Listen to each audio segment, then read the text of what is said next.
Welcome to the Greenway Outdoors podcast. The Greenway Outdoors is also an internationally syndicated TV show on Pursuit Channel and Wild TV. You are now tuned into our weekly podcast hosted by executive producer Kyle Green, production coordinator Jeff Hutchinson, director AJ Beadle, and creative producer Ryan Parks. We live in a world where our natural resources are almost solely protected by funds raised by hunters and fishermen, with over 60% of those funds coming from white males over the age of 55. The Greenway Outdoors team has set out on a mission to create content that would inspire millennials, Generation Z, and new sportsmen and women to get out, hunt, fish, and contribute towards conservation and the betterment of our planet. Welcome to the Greenway Outdoors. Hello and welcome to episode 25 of the Greenway Outdoors. I'm Kyle. I'm Jeff. I'm AJ. I'm Ryan. What's up, guys? How's it going? Not much. We just got back from I knew Jeff was going to wear that hat. He got a new hat, so I knew that was going to make the trend. Because he does the thing, he was like me with Frosted Flakes as a kid, where I just ate it every day once I had it. Jeff's like that with hats. He gets one new hat, and he wears it until it's too scuzzy, and then I end up buying him a different hat. Most of his hats are hand-me-downs from me, or I bought them for him because I was just tired of seeing the old hat. You want to talk about hand-me-downs? What do you mean? Like the first half of your life when you wore all my hand-me-downs from 5 years prior? And you could Poor. Poor. and little. Yeah, I did. It stunk knowing that a premature kid, he was born way premature. Didn't you buy that shirt yesterday? This one? Oh, Right this whole thing? I only wear this shirt when I don't... Yeah, but that's different, because I won't wear it every day for the next 3 months. It's like getting new clothes for schools. We can't all be fashionistas with 8 million shirts that you don't need. And that's coming from the guy who, when we went to Florida, bought a shirt at TJ Maxx, and before we left the mall, already had it on, Ryan. So you don't... The fish Yeah, shirt? that was you. I did not have that shirt on when we Yes, walked out. we played it in the podcast, a Snapchat video of you shirtless in the mall going down the escalator, putting on the new shirt, which you left unbuttoned. that shirt. The fish shirt. Like Rico I think it Suave. was. Not the fish shirt. It was the fish. No, that was the shirt shirt that that- me and Jeff matched in. Yeah, our match. Yeah, was on it? But the point is, you wore it out of TJ Maxx. Yeah, because it was funny. And I wore it unbuttoned, too. You guys, what about AJ's fashion? Loser. I was expecting everyone to go, what? He's really cool. Yeah, he's he like wears the cool stuff. Yeah, there's nothing anybody Nothing can to be say. said. There's nothing to be said Don't there. say a thing. I did have to wear Jeff's clothes though, as like the first half. I didn't know that. Up until I was probably 11 or 12, and you know the kind of style. And I swear he'd spill God. Kool-Aid on it just before I got it, just to get me. Well, I'm done with these. He made sure to mow the lawn and then give them to you. Oh yeah, thank God I never had to wear his shoes. My mom wasn't cruel and unusual. I mowed and then rolled. And we didn't have the bag collector either. No. As a kid, you know, Jeff was the one to wear those New Balances that all dads wear that they mow their. Those are the lawn mowing shoes. Yeah, That's what that brand is for. I guess so. It's true. My dad wears New Balance, but he wears like the cooler, younger New Balance. There's no but such That's thing. not What are there's you no talking such- about? There's no such thing as a younger, Don't cooler. try He that. buys them because they're made in the You USA. can't save him. Okay? You know that. You know that. He's like bought in US. They're in the USA. You know I'm what? wearing them ones. I like my Nikes. I like my other shoes made by 9-year-olds in Hey. Saudi Arabia. I bet your dad is listening right now, and I bet that if AJ had said that, he would never wear New Balance again. But because it was us, he's like, screw those guys. Yeah, they don't know style. I like Toyotas. Oh no! He'll burn your car to the ground. Unfortunately, AJ does the Greenway Outdoors, and because he likes Toyota, we can't do the Greenway Outdoors anymore. Nope. That's it's Ram Trucks Presents, but here we are. man. No. Speaking of Ram Trucks Presents, here's a terrible segue into something else. Notice I'm drinking. It's so unrelated. I'm drinking out of this really cool new tumbler, the Greenway Outdoors tumbler. That's going to be coming soon on our website. You're going to be able to buy them. They're laser inscribed logos, so you don't got to worry about them coming off over time because they're really cool in the metal. And our Snapchat video of the week is Ryan doing quite the sales pitch of them. Dumb video. It is pretty They dumb. do come with a lid, unlike that one. There's a lid here. I just You don't. just don't have it. Say, Kyle, do they keep your Oh. drink cold? They do keep your drink cold, and on Does it top keep it of warm? Does it keep it cold? It keeps them both. Either way. Either way. Either way. But no, Nice. I like the. Don't you do that to me? No, just kidding. I freak out. I actually like the lid. It's actually a nice lid too. Yeah, so pretty solid. yeah, they're I great. tried the dump test. It doesn't dump over. So. Nice. He did it in the truck, though. You can't keep that kid clean. I mean, I did a survey on the truck. I sent it in the group chat, too. I go, Ryan wins the clean area of the truck award, because every trip we get back and it looks like a train run through our truck with mud on it. And That's what your hotel rooms usually look like, too. I know, but I don't have to clean the hotel mud. rooms. I have to clean the truck. That's true. That's true. So I was going through it, and I was like, Ryan wins the clean compartment award. While his isn't the cleanest, there was a full Red Bull in the door on his side, so I got a free Red Bull. So, well, kind of. I think I bought it, but at least I got the Red Bull I didn't know I had. The only improvement is if you could try to pick better flavors that he likes more. And then, Ryan, start drinking better Red Bull flavors. So I got the yellow. benefit The me. yellow's good. I don't like the yellow. I don't really like it. the new Okay, summer next time edition. I go in there to buy something for myself, I'll make sure to have you in mind, Just in to make case. sure you like it as a backup. Instead of you just buying your own. And I hope you all heard that, because I'd appreciate it if you all did the same thing. You know, it's like, that's how I go. Why with would it. you get that? You know I don't like that.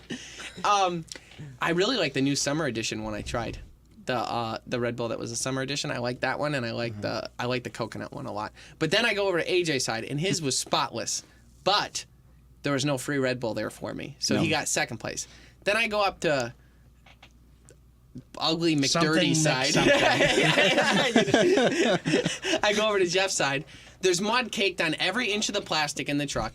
It's as if he took muddy shoes and went all over the glove box and was like, bop, bop, bop, bop, bop, bop, bop, all over the mud everywhere. I did that. Then I go over, and there's a Twix ice cream wrapper halfway up underneath the seat, but halfway sticking out. Twix ice cream. I think Gas station when we were leaving Ohio. which is funny, because we went to another gas station, so AJ and I could throw our Dippin' Dots wrappers away like human beings, and he sat in the car while I did that and didn't throw away his Twix wrapper. Instead, he saved it for me later. I think what you mean to say is, while you guys dropped your stuff off, I was sleeping and didn't know we stopped.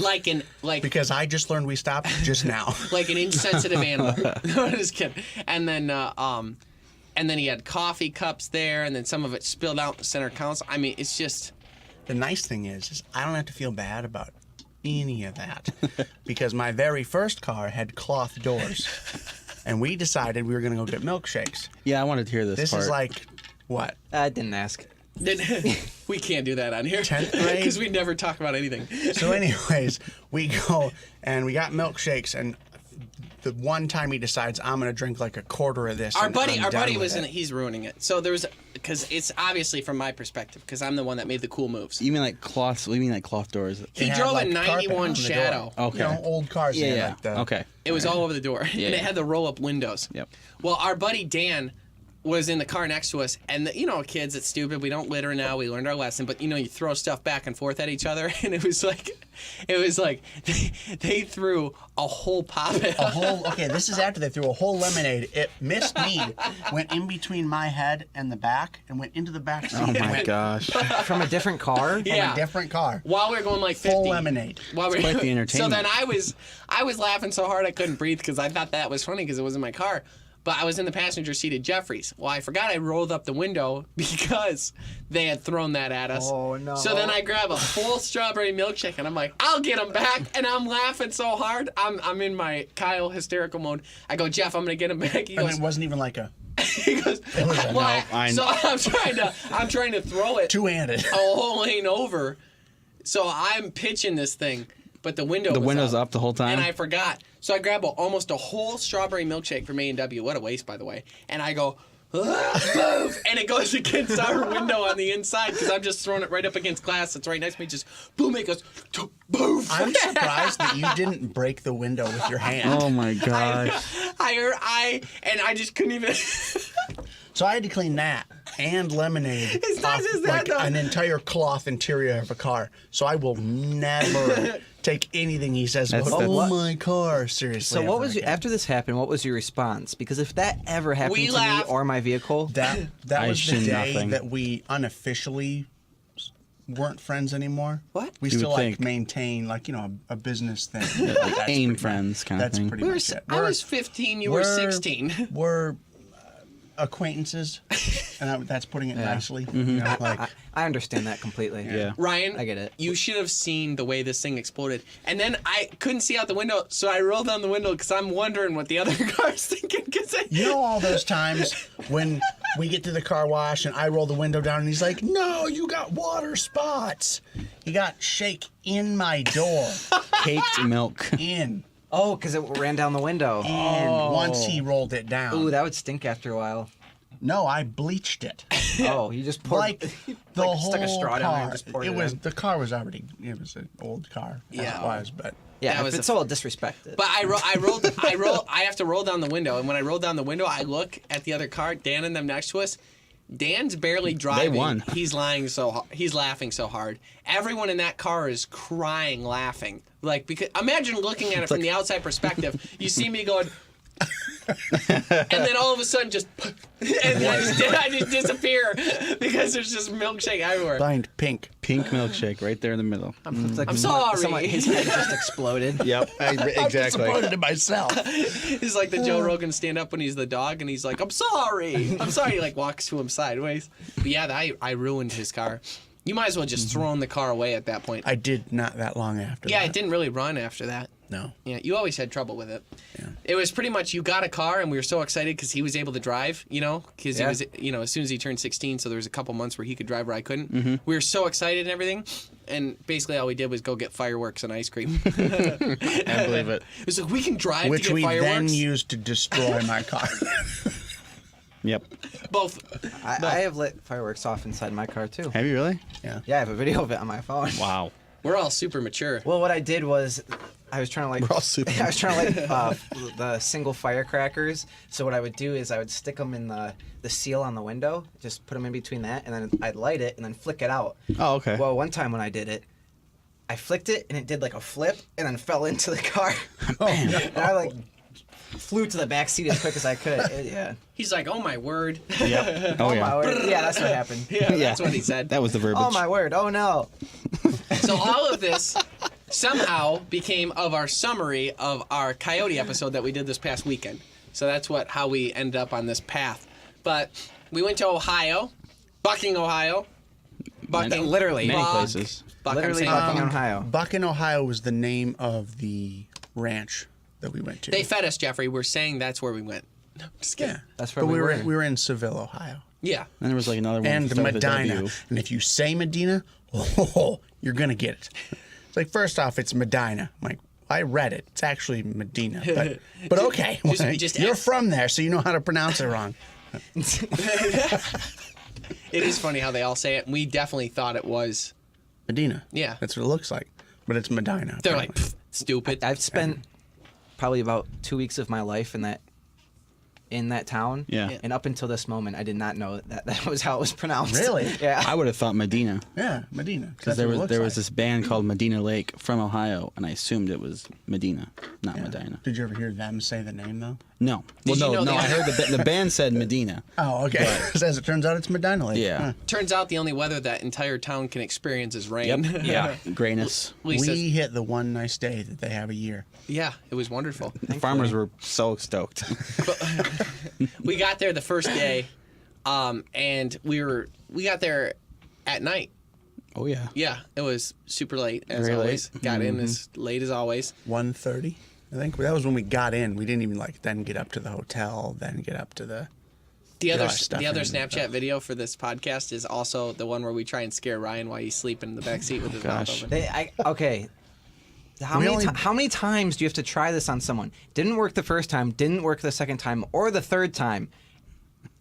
You know still what the gets definition laughs, of insanity apparently. is? We did it the first time, and then we thought, that's funny. That's going in the podcast. And then we thought, what if we had more? What if we made a compilation We of got them? greedy. We got greedy. Is that the word? And every single time, I'm just laying there with my mouth open, just You, zonked out. you always sleep with your mouth open. I know, 'cause we've I'm- got when so I'm- many well, funny edited when I'm photos. We use certain Non-G-rated. demo- Yeah, non-G-rated. but funny. Thank you, Jeff. You're Yeah, welcome. Jeff is super creative. You are always ready to edit The one I pictures. just gave him eyes and lipstick. So And Yeah. that was good. Yeah, but you did Some you were anatomy detailed corrections. with yes. There was, I mean, we were sitting in a blind deer hunting, and everyone, I'll look up and look for deer, but other than that, you're just sitting there. So I gave Editing him pictures of Ryan. eyelashes. I changed the color of his eyes. he looks like a trans. It's not. It's Yeah. Kind of looks like drag queen. drag queen. That's what I wanted. Marilyn Manson. Very different too. Marilyn Manson. Kind of looks like Marilyn Manson a little. Yeah, cute. I like them. Cute. I like my own. Yeah, handsome. cute. That's the word. As we digress, so we went there the first day, got in late. The next day, I was recovering from being sick, and I still felt awful the first day. The weather was still garbage. And it was still garbage weather. But we went out and we sat in the rain and did some hunting, but really didn't accomplish that much. Then we went out to eat, where Ryan went nuts on a, you push that little girl down in order to win at the claw machine. While I was playing DJ. Yeah, AJ was And the funny killing thing it on is the jukebox. the truth isn't that far off. He didn't push the girl, but Okay, He wasn't It's kind nice. of like like when you go to the baseball game and you catch the foul ball and they're like, "Oh, throw it to the kid." And it's like, no, why? It's the like kid that. should have caught It's it. my ball. I It's can, my ball. I can accept it. I can kind of, That kid couldn't have even caught it. That kid couldn't have even. No one's gonna buy that story. So these two girls were playing the claw machine, and they looked like they were having fun. I wanted to have fun, so I went and played. You're got like 12. missing a very important part where one girl won like 4 or 5 things, and the other girl just looked sad because she won nothing. She kept wanted trying the to win. participation so trophy. then I went over and used the cash. I spent like $7 trying to. It was funny because I was going to go over and help her, and Jeff goes, "Don't you dare go over to that little girl." I was like, Nope. "Why? I want to go help her." He Jeff goes, made a good point on this. Yeah, he goes, "Do not go over there." I go, "Why?" He goes, "You're going to look so creepy." I was like, Yeah. I want to help her. I feel bad for her. She didn't get one. He goes, That's not "You how the s-" world works He anymore. goes, "You sit down right now." And I was He like, did. "Fine." And So- then if you do go over there, you go over once she's gone. If you win something and want to give it to her, you give it to her parents and ask if it's okay if she has it. yeah, I wouldn't have done that. I don't think you walked would have up- done that. I would have walked Other- right up to the little girl and helped her with otherwise- the claw machine. I was trying to be nice. And I don't think that makes you look creepy, but apparently in the way of the world, it's like, get away from my kid. Yeah. I was trying to be nice, but okay, Yeah, I just hate that mentality though. I almost want to fight it. Like I want to fight what's the It's new like, standard. you know what? I want to get that white van. I want to get that. Exactly. I'm just wanna- gonna hand out free candy. And you know what? That doesn't mean I'm going to take the kid. I just wanted to give him candy. But then the ice cream man gets a free pass because he charges. Yeah, That's a good point. Yeah, Perfect. Almost free candy, or like 25-cent candy. We only made it halfway. That through way the you're not story. creepy. Yeah. Anyhow, Go ahead. Ryan went over, and he ended up scoring pretty big on the claw machine himself. I was impressed. I went and They're not easy. got $20 out, and Jeez. then went up to the bar, got it all in ones, and went and spent all $20. And I won tons of prizes. 3. I think the real winner 4. is the guy that owns the machine, the venue, the actual no, thing. he's not. No, he's not. Ryan won 4 No, stuffed animals. Ryan spent $20 and he won 3 toys. It probably cost maybe $2. $2. But the moral of the story is, I went over to spend money to give to a little girl. Ryan went over after I loosened all of the animals up and made it easy That's to true. win. It's true. That's Then how he it went works. over, scored in on my prizes, and then kept them all to himself and didn't give any to the little girl. And then the High little five. girl went back over there to keep playing. Meanwhile, Ryan's over at our table going, look at the toys I got. I don't know that they ever actually heard us because we were like No, she did. a She good distance, but I'm I sure you made, guys I made scold. a Facebook picture that said the champ shop. chomp of that. But besides hanging out in the bar, ridiculing kids, we also then went out the next day. We met up with Emily, who had chickens who were being ravaged by coyotes, and we met somebody named Butch who was really nice too. And we were with Flyway Outdoors. So we were with Chris Scrant, and he introduced us to all these people. And then she had a coyote that was killing her chickens, and then she ended up going out hunting with us for that specific coyote. She wanted revenge. She did. We went out for like all day with her, and then never. Long day. Yeah, we hunted a lot of spots and a lot of different things. And then she ended up bailing like at 10 o'clock, and then we continued in through the night. And I got to tell you, we got set up in this one spot. She was still with us. It was the last spot we did with her, and we got all set up. And we were doing the caller, and we were doing the distressed rabbit call. So essentially, what you're doing for this coyote hunt is you're hiding in the woods, just off of fields, in the pitch black at night, and you're putting a call out there that sounds like it's like you use a remote control and you press a button and then it makes a call sound. The call's out in the middle of the field, and it sounds like a distressed rabbit. So it's like, How's it? That's pretty good. So this is actually some of the footage that you're looking at now of that actual hunt. But while we were out there, that's some of the different spots. When we do the distress call and at night, and this like I said, this is from the day hunt here. But Jeff was using an AR 223, which you can see in that footage right there, and I was using my dad's new 270 bolt action Savage with a Leupold scope on it. And I ended up scoring on that coyote there, but you can see that's in the middle of the night. And it was weird. I mean, you're hunting at like 2 o'clock in the morning. You're so tired. You're drinking all your energy drinks. Yep. And you're wiped out. And then after, Jeff actually did cleaning. What morbid footage, but that's taking off. Backstraps, you know how to do that. Oh, God. How to transport this thing. I don't know why you think it looks sad. Jeez. I turn them right side That up and is- transport them so they don't start drying. Yeah, nothing looks good once you've taken the skin off of it.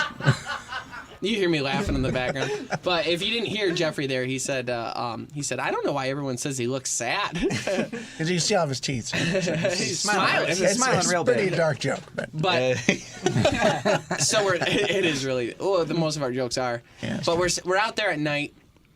It's in the pitch black, and you've got this call out there that sounds like the distress rabbit. And we did that, and you're sitting in the woods, and then you use this big green flashlight to scan the field, and you're looking for eyeballs to glow back at you from the coyote, and then you basically shoot at the eyes, and then you got to double check it's not a deer. But when you look through your scope, then you're basically just looking at that light, and it adds there's an added variable there. So when you look at a target and you're going to shoot with a scope, right? So you line up on the target, and you know that the lighting on the target is consistent, and the target is still or moving or whatever it is. But if you're shooting at a target specifically, it's probably still. Downrange, not much is changing. When you're shooting at a deer, the lighting is always there. The look of the deer is always there. The deer may be moving, but it's consistent with the lighting down there. When you're trying to look through the scope, you know, like when you look through a scope, sometimes if you don't line your eye up right, you don't see anything. Yeah. Well, when you're doing it, what I noticed at night was, and this is like a great scope that my dad put on there, is, you know, $1,000 scope or whatever.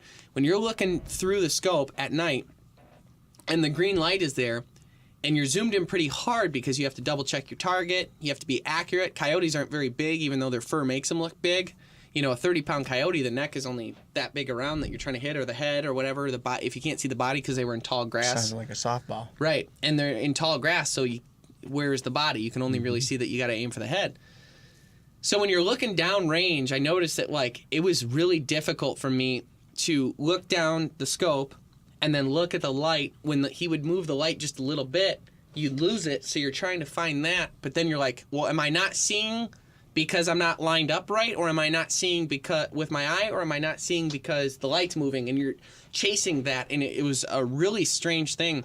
And so we're out there, and I was trying to get an understanding of that, and then he switched the call from the distressed rabbit to a coyote howl, and it was like, "Ow, wow, wow." And as soon as he did that, all of a sudden the woods lit up around us with coyotes. Like they were, really and they cool. sounded close, and it was a pack of them. And all of a sudden you heard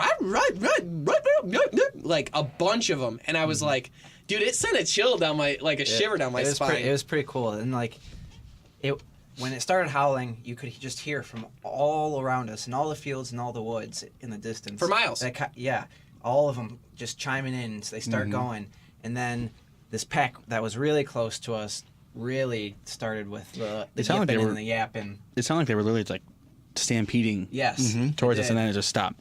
Yeah. You It- could definitely tell when they were just howling nearby versus howling directly at us. you could while moving you could towards hear us. the It was- movement in their talking, Yeah. Yeah. if you will. Yeah.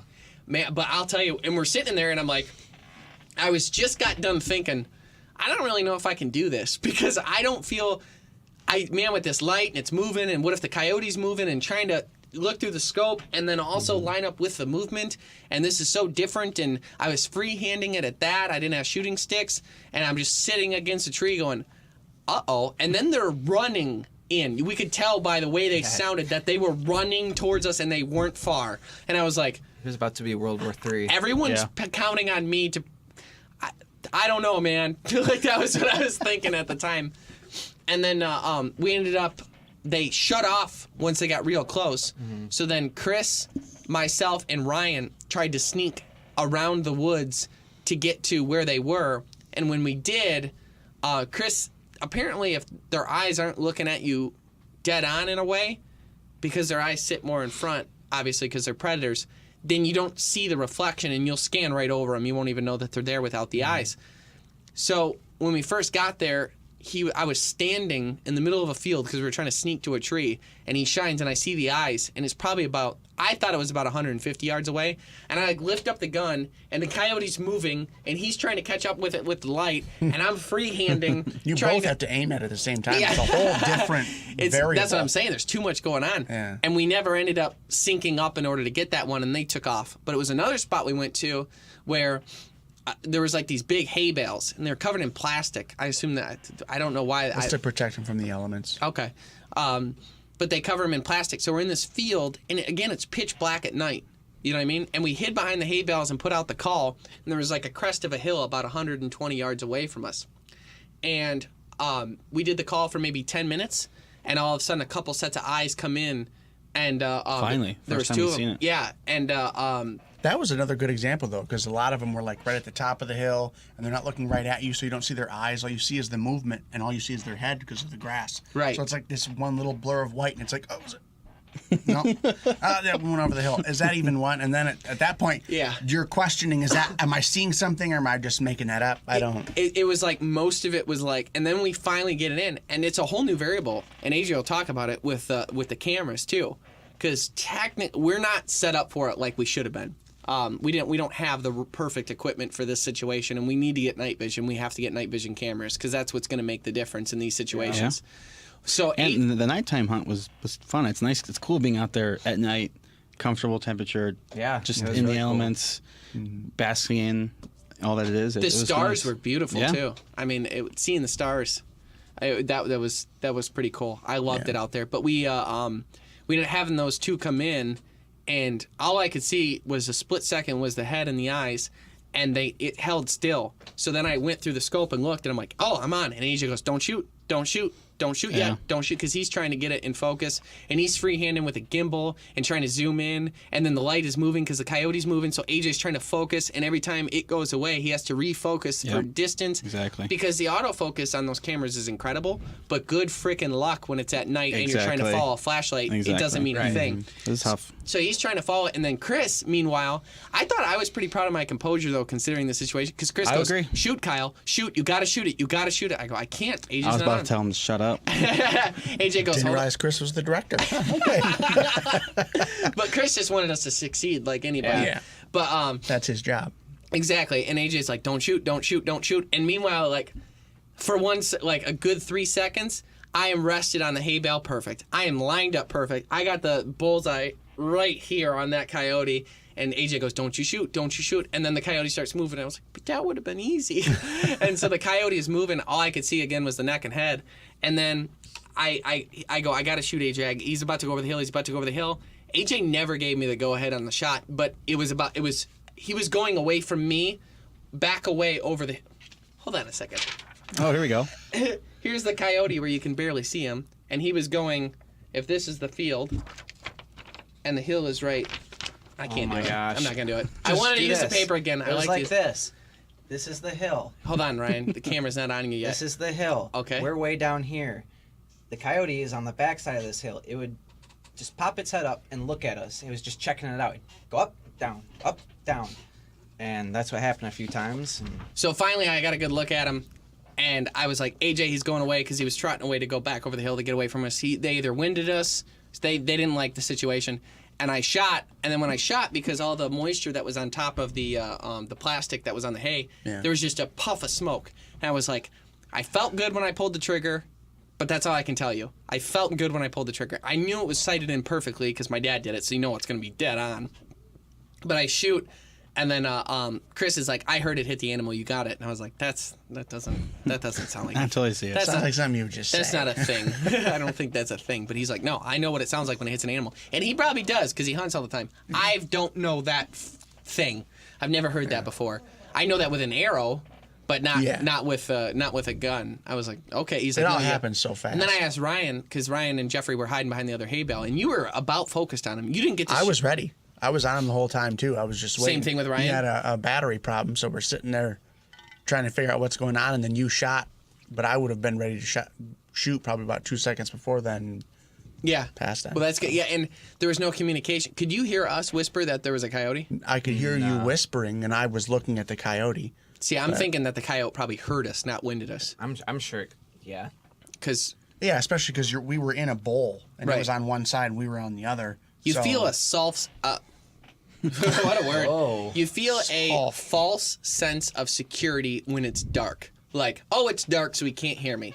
But that's also the false sense of security that I have on a lake when I think the people on the other side can't hear me at night. Yeah, very true. And then all of our funny stories from the campfire are heard pretty perfectly. But then, yeah, so I shot, and then we ended up going up, and then we walked up a path because that was the path of least resistance because it was like long grass, and for whatever reason, it was the wettest grass that there ever was. And we were drenched walking up it, and it was so cold. I was like, this is miserable. Yeah. So we got up to the top, and there was the coyote laying right there. And then I was just so relieved. I was like, we did it. I ended up shooting him through and through in the neck. And then we ended up going around looking for other ones at night. We got some callbacks, but never were able to close the distance. I got that one that sounded pretty angry. Yeah. Well, he said to me, I don't know if you guys heard this, he goes, I think that's the female. I believe it. Because you shot the male, and the female went bonkers. After it ran away, but then when we called, the female went bonkers, and it was the same call that we used to bring him in. And it was like she was angry at us. It was like a stressed. Yeah, it was a weird You callback. killed my mate. It was a weird callback. I did read something that said, and this was specifically for what they called urban coyotes, or coyotes that are either in urban areas or right around farms. They deal with humans. They tend to be more nocturnal as opposed to a mix of both, where they do dawn and dusk. They are at nighttime. They tend to be more monogamous, so they have one Mate. coyote partner. Yeah. And so that could be the case. We may have shot her mate. Right. Well, So that would be- would you consider that the city? Would you consider that urban? Because I would say that we were. They tend to have slightly different patterns around people because Okay. they're scared of people, but people are also potentially a source of food. So Right. Right. I would say that's a slightly dense area, comparatively speaking, to other places. Yeah, because we're on farm fields and on big plots of land that were not too far from cities. Right. A lot of farmland. It was spread out. It's not like a subdivision or anything, but there was still enough people around that I think they would get those traits. Well, and on top of that, like it's going into the chicken coop. It sees the chicken coop and the farm as a source of food. Farmers out from dawn until dusk, and that's when they hunt is dawn and dusk. So they're going to change their pattern so that they don't see the humans because they're afraid of humans. They're not, So then They're they not hunt from stupid. dusk to dawn. But I read some things too that like the pack mentality. What will happen is like the idea was, and I hear this all the time from hunters. They're like, "Hey, the reason why we hunt coyotes is predator control," and that's kind of disingenuous because it doesn't actually work. Mm-hmm. So here's what: over 500,000 coyotes are killed every year in the United States of America. Okay, that's great, but what happens is they started out in the West, right?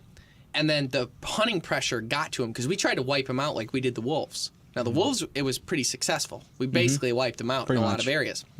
The coyote's different. When you pressure them, they can spread out. It's like trying to step on, like, slime. Like, you're going to step on some of it, just but gonna a lot show of up. it's going to out on the sides. And Secrete. That's a gross analogy. Yeah, it was. worked. anytime but- you got to make yeah. the sound, that's not a good one.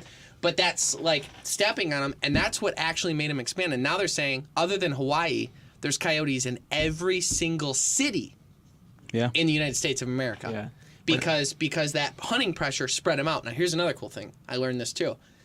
When they do those calls, like when they're not trying to eat us in a field, it's like a roll call system. And when they do the calls and they realize that certain coyotes that they hear every night aren't calling back, or ones of their den, the females, there's some people that are saying it's an actual chemical difference. Other people are just saying they have some sort of control over it. I would think it has to be some sort of chemical response because how is it done so consistently? But Right. they will actually have more pups to replace the ones that aren't calling back. So that is part of, that's a two-prong reason why coyotes are so successful. Number one, they're slime. When you try and kill them in an area, They're scum. they spread spread out and will go to other places. They'll still maintain some there, but they'll lower their numbers in one area where there's a ton of pressure, but there'll still be some that will survive there, and the other ones will escape, spread out, and then they'll start their own dens and populations and continue to bust and bust and bust and bust and bust and have more and more and more and more. Yeah. And that's what happened. The other part is they're doing this roll call to see if their numbers are slipping at all, and if they are, they have more pups to replace them. So to say you're going out and killing a coyote in order to do predator control and roll the numbers and lower the numbers is a joke, because that won't work, and it's proven not to work over and over and over again. They have like this perfect system to keep going. Now here's another interesting thing. They say that when you see them in like a city, for instance, let's say you're walking down Main Street in our town and you see a coyote and it's not attacking dogs, it's not attacking people, it's just grabbing a little snack out of the dumpster and going on its way. Mostly mice. Rat control. It's big. They say if they got rid of the coyotes, like in New York and all these different places, that the rat population would skyrocket, and that they're actually one of the reasons why the rats haven't gotten so out of hand in a lot of different cities, which is interesting, because it's like, you keep in mind they also have like a good purpose. It's not like we're like, kill them all because all they kill is deer. Most of the game that they kill is small. They also help with feral cats. Yeah, but they do quite a number on pheasants and rabbits and stuff that we do like to hunt. So there is too many of them. But anyhow, they go out in these cities and they say, if you see one with those traits, you may not want to even kill that one. Because if you kill that one, it may be replaced with one that isn't so nice, that will attack dogs, that will do those things, that didn't learn the lessons that the one that they had. That killing one that's nice might not actually be good for your plan of getting them out of there. Now, you don't want a coyote around your little kids. You don't want a coyote around your small dogs. You don't want a coyote around your pet rabbits and stuff like that. I mean, they'll rip them to shreds. And they're aggressive. They'll take down dogs that are bigger than them, especially a couple of them together. I mean, there's all kind of horror stories of stuff like that. There's a farm somewhere in Michigan where they took down a horse. Yeah, it's really? Well, it's no like different. 4 or 5 of them. Where we went, they were eating small buffalo. Yeah, that's right. I mean, they were eating buffalo. So there's on a buffalo farm where they spend a lot of money to raise those things, and they're worth a couple thousand once they sell them, and they lose all that revenue when they're killed by coyotes. So they hate them. Yeah, I believe it. But nonetheless, it's interesting that the predator control for coyotes is almost null and void. I mean, it's like. It's the more you do, the worse it is. Yeah, and you have to look at the fact that it is a great renewable resource for a hunter, though, because the fur is fantastic. Yeah. I mean, the fur is great. Yeah. And then on top of that, the actual the meat itself you can consume. It will not kill you, but I don't know how. You make it sound like it tastes god awful, but we don't know what it tastes like yet, because we are going to eat it. So in the coyote episode, we will be eating it like we eat everything else. I am not looking forward to that. I mean, every meat. I'm excited to try every meat that there's ever been like, oh, you don't want to eat that. It's been great. Yeah. People Crow were was weird good. about Crow was awesome. weird about raccoon, and we cooked like 5 meats that day, and that was the best meat by far over venison, duck, over it was delicious. Pike is good, and people say they don't like to eat pike.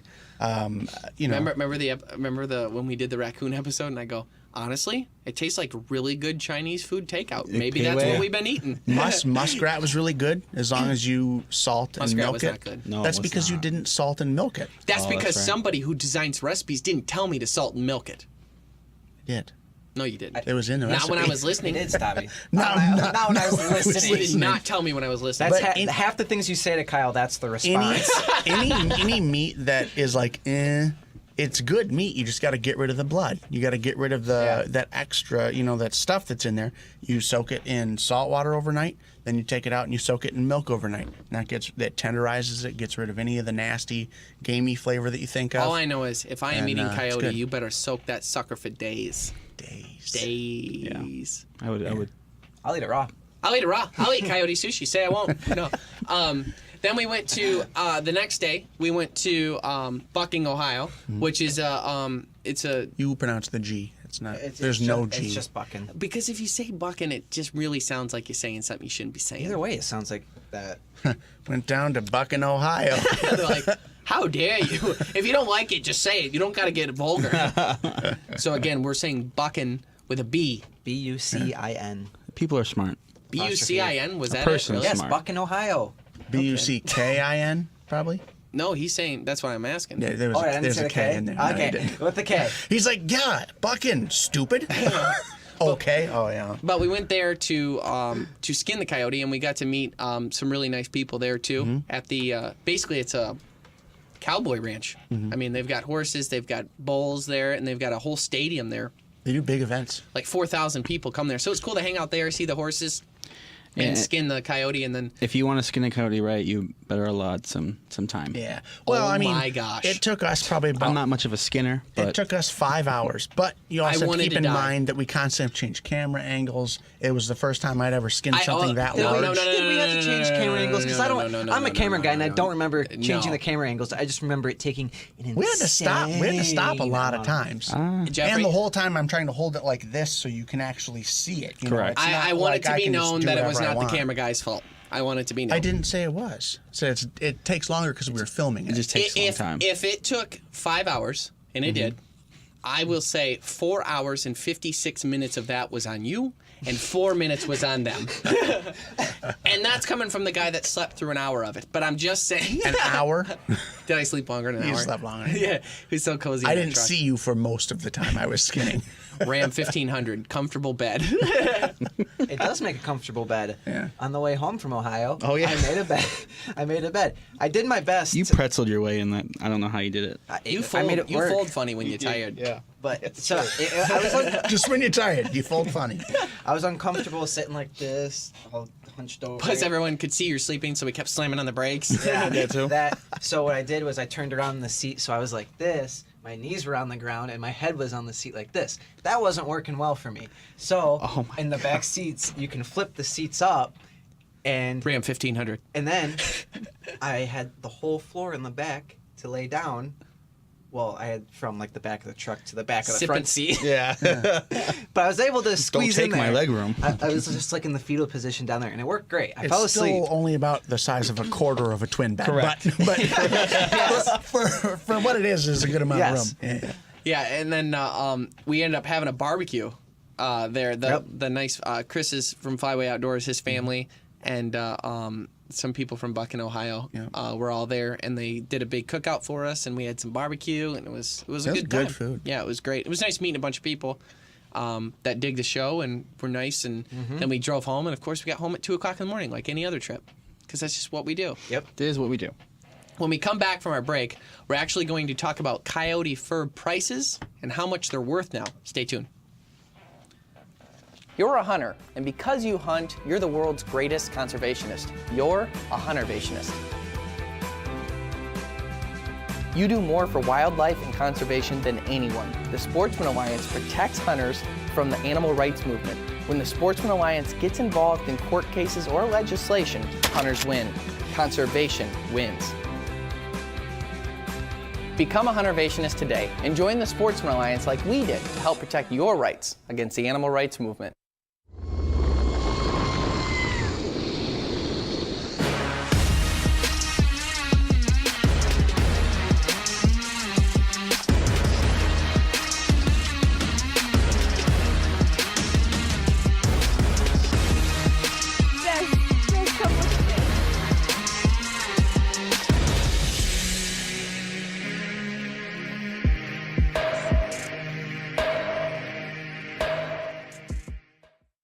Hot Shot Outfitters in Port Hope, Michigan is the destination for whitetail deer, crow, waterfowl, rabbit, predator, and turkey hunts.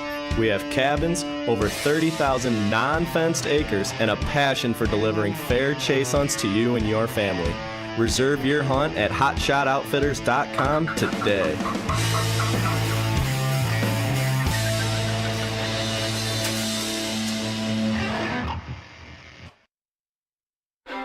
When your hands are busy, your mind gets right. When your hands are busy, you can't point fingers and complain that life isn't fair. When your hands are busy, you're serving your family, your friends, and your community. When your hands are busy, you show everyone what you're capable of. The all-new Ram 1500, Motor Trend's 2019 Truck of the Year. Hello and welcome back to the Green Outdoors podcast. You guys are laughing at me because I'm a nice guy who likes to talk to everybody. You ask The weirdest the questions. weirdest questions at the worst. most random times. It's bizarre. Our operator today has a shirt on that looks like an Oreo being dunked in milk. It is. And the milk Tell me. is the pocket. Tell me that wasn't a conversation piece. That's not what you talked about. You opened it by saying. So how was your day? Because God, that shirt. Yeah, That is what I said. that is how it went. And it was 10 seconds before the break was about to be done. I Tell me about your life, and we're back. And I do want to hear more later on, but he doesn't. yeah, yes, I do. Don't make me have to be a jerk. Yeah, I'm not that guy. That's AJ. All right, so didn't Proud ask. of it. That's true. So talking about coyotes, which we did, it got me really interested in the value of the fur. Kind of like when we did the muskrats and talking about like muskrat prices and things like that, where the muskrat prices were way down. I was impressed by how sought after coyote is, and coyote fur is, and how well it's trading. And I know Ryan's kind of the expert on this, but Ryan, what information can you tell us? I don't know about He's like, expert. don't say expert. Yeah, I don't want to be claimed as an expert. But what kind of information can you give us about coyote fur and the trade that's going on right He now? goes, well, coyotes are made of fur. Mostly, actually, a lot of people don't know that. They harvest them, and you can use it for stuff. For scarves. They make a nice scarf. Go ahead, Ryan.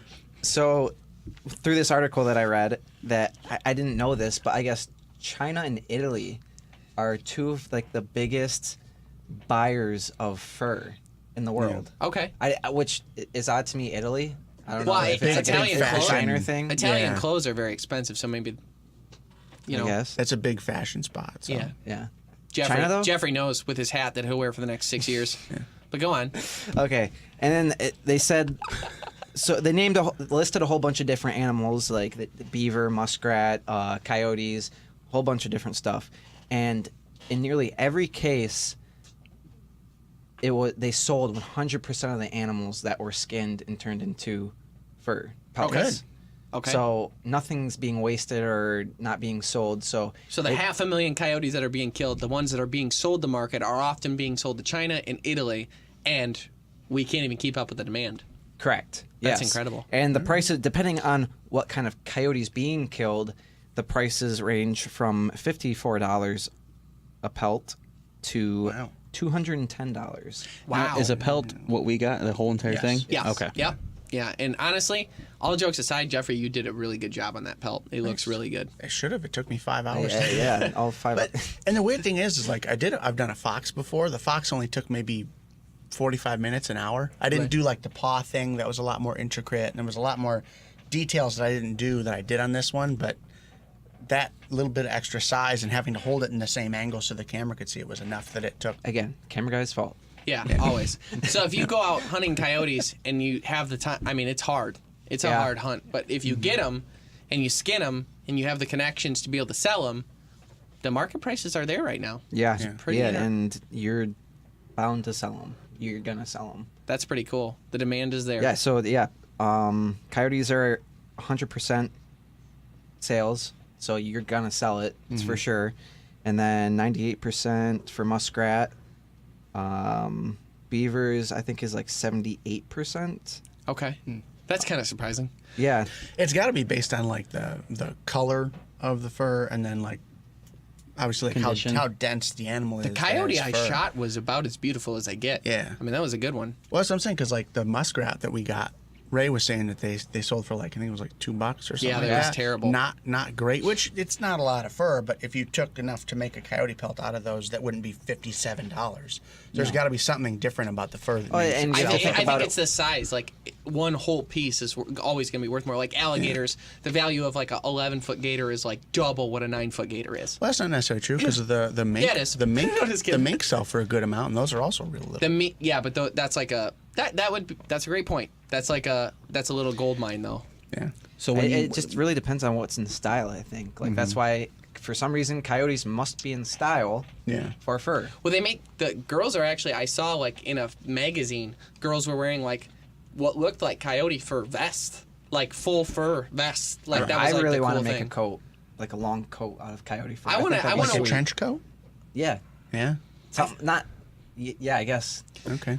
like a winter coat like that. I think we'll probably hang up. Yes. Yeah. We'll probably hang up this coyote in the office. Yeah. This pelt, because you can hang them. It looks real cool.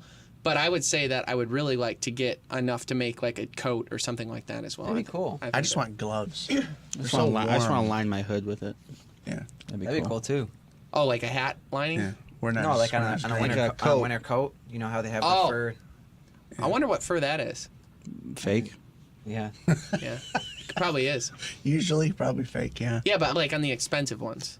I mean, whatever you want it to be. I think that wasn't that like they said that was the underside of like muskrat and other things that they have the lighter colored belly, so they take the back stuff and use it for like gloves, and then like bigger things they put them together, and then for like the belly fur that's lighter color they use that for like trim pieces. They use that for the belly is used for the coats, like actual like outerwear that you'd see. Yeah. And the other parts, I think they get used for like the insides of gloves or things like that, kind of like throwaway pieces. I'm surprised by the value of the fur though. 51 to 211? Is that what you said? Yeah, it was like $56 to $210, depending on what kind of coyote you get. So like the species kind of like differs from where you're at. That's probably the color thing. Yeah. And also probably the quality of fur. If you shoot them in January and February, they're probably worth the higher end because the fur's thaw. But I will say mine had thick fur. Like it didn't really get rid of its winter coat yet. I thought. Started shedding yet. Yeah. I think the nights are still cold enough that it's holding on It was to that still for a little pretty bit thick. longer. Mm-hmm. Yeah. Yeah. But that was pretty fascinating. This week, actually, a day after tomorrow, I cannot believe how quick that came. Day after tomorrow, Friday, May 10th, right? Yeah, May 10th. Mm-hmm. We will be on the Detroit River fishing for walleye with country music star Granger Smith or Earl Dibbles Jr. or Donnie the Cowboy. I don't know who's going to show up, but one of him or his alter egos are going to show up, and I am so pumped about it. But man, we have our work cut out for us. Our goal is to get an entire episode with him inside 2.5 hours because he has to do sound check. His concert's at the Fillmore, so check it out. There's still some tickets available If you're in the area. Or if you're not, and he's still coming to your town. Yeah, check it out. But May 10th, his concert's at the Fillmore, so we'll be going to that as well. So we'll be there. But beyond that, we're going to be fishing with him during the day, and he's got to be back for sound check, and he's got radio interviews and stuff like that. He's got a real busy day ahead of him, too. So we got to try and sneak this fishing trip in about 3 hours from the time we leave to the time we go out, or from the time we leave to the time we come back in. We only have 3 hours. So we're going to have 3 boats. We're going to be running. AJ and Ryan are going to have a bunch of assistants out there, too, with extra cameras and stuff, running everything, because we have a lot to get in 3 hours. And it has to be smooth. Yeah, it's going to be nuts. And I was thinking about it. I was like, it's going to be tough with what we have to get to have organic conversation, because normally we have all day. So we have organic conversation in between the chaos of like, set this up, lift that fish up again, do that again, do that again, do that again. We don't have that luxury. So we have to film continuously the entire time and just act as if the cameras aren't rolling and hope that it's done correctly. Yeah, all right, lift the fish. Say something funny immediately. Okay, put the fish back down. Say something funnier. He's like, hey. But, I mean, he's definitely the biggest celebrity we've ever hunted or fished with. I mean, Granger Smith is basically one of the top country singers in the entire world. And he's pretty incredible. He's been like a hero to us for a long time. Yeah. I've always kind of looked up to him because when we were getting ready, like when we started the show 4 years ago, I had liked him for years before that. And right when we decided to make the jump and invest all of our money and go on this crazy journey in order to make this, he at the time, Backroad song went like to the top of the Billboard charts. It was the #1 song in the country. And that was like a big inspiration to me to see that success of somebody who started out small when I knew him when he was just, the Country Boy song was the biggest song. He was just playing at the machine shop in Flint. And now he's like filling up, he went on the Kane Brown tour and was filling up stadiums, you know what I mean? Yeah, Fillmore's performing at 3,500 cap room. Yeah. It's a fun place. There's only 48 tickets left or something like that right now. So you got to get them while they're hot. But it's to think of like, to see him do that and have that success when we've looked up to him for so long and have that when that was, and that's when we decided to take the jump. And now where we are, where we're on international television, where we're breaking 100,000 in ratings every single week of people watching our show, where we've, branching out our brand of different podcasts and stuff, and it's just the 4 of us sitting here doing it together. It's pretty special. So there's definitely it's kind of like a sentimental time where we're just on the verge of these big announcements that nobody even knows about, and the next level's coming so quick that we're going with him right before that. And I think that's a pretty special thing to do. So And, Pretty excited about it. Another fun fact is that Kyle he's vowed to himself to listen to no other music, not a single, not a single beat of other music, except Granger Smith. It must only be Granger 6 Smith. songs. If he ever, There's more than 6. You just think they sound alike. No. It's. He's like, We've nope. listened to these songs a lot. Okay, I'm sorry. Don't tell me there's not 6. It is true though. He that- has more than 6 songs. Correct. But Kyle likes 6 songs. So I'm that's sure he the- likes all of them. But I've he's only vowed heard to himself 6. that's the only music we'll listen to, and if we hear any other music, he has to kill himself. On top of that, he's going to listen to only the one song that has the 3 lines, and that's it. That's all he's listening Yeah, to. he came out with that Alter Ego Donnie the Cowboy song where it's only one line for the entire song. That was pretty great. And the first time I listened to it, I was like, what's going on here? Because I was like, He passively listened to it. Oh, it's catchy. It's a good song. Wait a minute. He's in a truck. It's down by the lake. That's where he's parked. About 80 It's miles from 80 Santa miles Fe. from Santa Fe. Talking about a lake again. That one is also 80 miles from Santa Fe. Maybe it's the same lake. Oh, right. He's parked there. okay, don't you do it too. It's only funny when he does it. But anyhow, it's one line for the entire song he just came out with. I thought it was pretty funny. Ryan loved that. It's hilarious. It was hilarious. I It was is funny. dying. It's funny to listen to it with somebody who's never heard it. They're like, wait a second. I did it to you in the car. You're like, what is happening? We're on our way down to Ohio, and he played it for us, and you guys were like cracking up laughing. I'm like, I can't figure out what's so funny about this song. And they're like, it's the same lines over and over. And then once you told me that, like I just blew up laughing. Yeah, it was it the is. funniest He does a thing. really good job of mixing it up, though. Yeah, it's like, that's what I couldn't- It's different every time, but it's the same 3 lines. It is a funny video. It's Yeah. good though. It was really good. But yeah, I do happen to make us listen to Granger Smith basically every single road trip, nonstop, and don't allow any mix-up for it. Nope. But I'll it admit, paid off. I will admit, I don't like country, but I it's not bad. You do like Granger Smith. It's grown on you. It's slowly grown on me. Well, I've beat it into your mind. There's no other- There's no other option. I'm pumped for the concert. I'm pumped to fish with him. Granger Smith, we can't wait to see you. Thank you so much for tuning in to the Greenway Outdoors podcast. Check us out on Facebook, Instagram, and YouTube. You can watch this live on the new Radio Media app every single week with video content. After that, it does go on Spotify, iTunes. You can find it through New Radio Media or search the Greenway Outdoors. But it's also, if you want to watch it, on our YouTube channel after it airs live.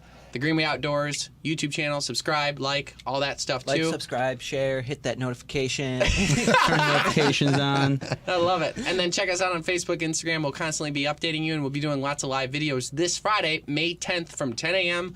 until about 1:30 when we'll be fishing with Granger Smith for walleye. Thanks so much for tuning in. Stay green.